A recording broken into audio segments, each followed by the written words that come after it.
Welcome back to another video. It's me, Cam from Cam's Con. Welcome back to another daily Chelsea transfer news video where today I'll be talking about MOISES Caicedo, Fofana's injury, Conor Gallagher and all things Chelsea. So if you're new, I'm Cam from Cam's Con and I do daily Chelsea transfer news videos.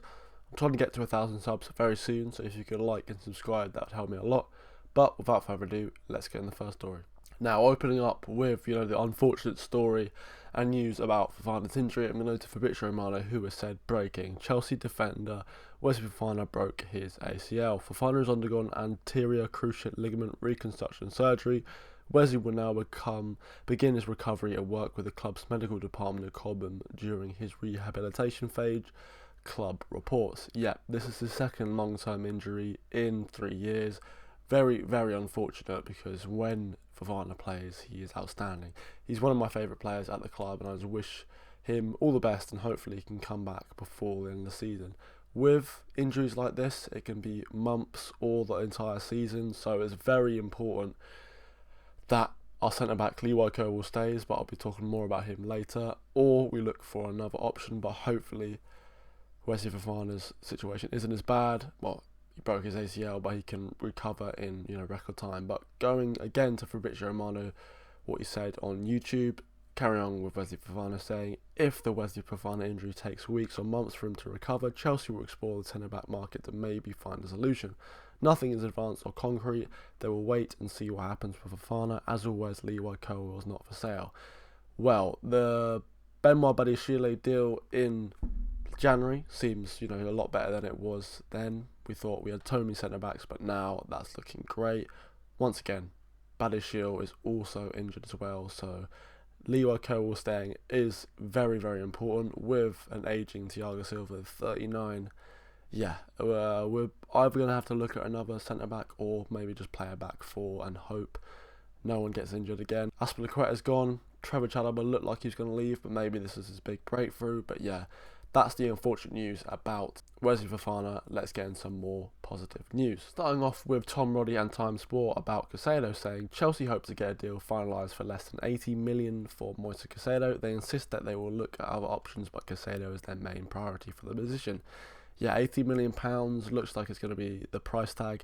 It's the price tag I had in mind when we started speaking to Brighton about Caicedo about 4 weeks ago now. But now it seems to be that bids are coming in with bids from Chelsea that they know they're going to get rejected, but are worth getting it down and whittling down Brighton from 100 million to where we want it to be, around £80 million.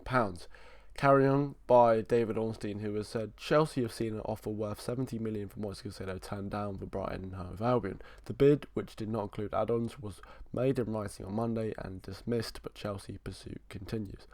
From David Ornstein, again another reputable journalist who, when he speaks, you listen. But I'm going to go to Sam, J, Dean and Telefootball, who make another remark about Leroy Cowell and Brighton with the Caicedo deal.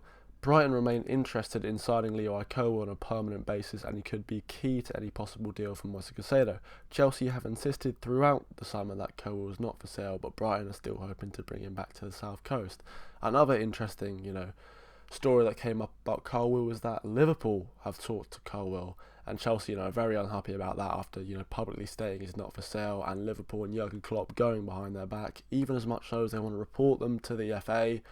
Well, yeah, I think Chelsea have done worse things this summer than speak to players behind their back. But that's the deal. I'm going to end it on some good positive news about Fabrizio Romano saying Chelsea still hope to reach a final agreement on the fee for Moises Caicedo this week.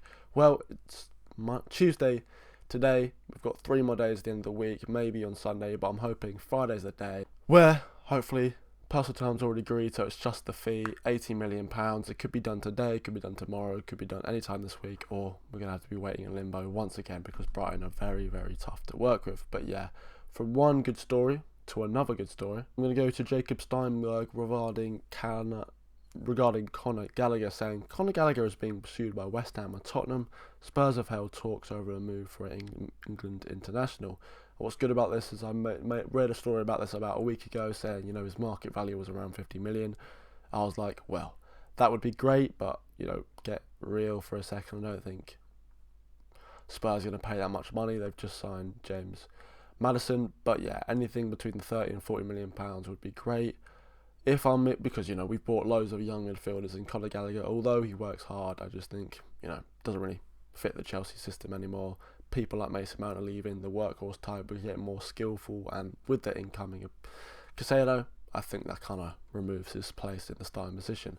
But yeah, thank you guys for watching, and I'll see you tomorrow for more Chelsea transfer news videos where hopefully Caicedo was signed and we get more updates about Wesley Fofana's injury. See you later.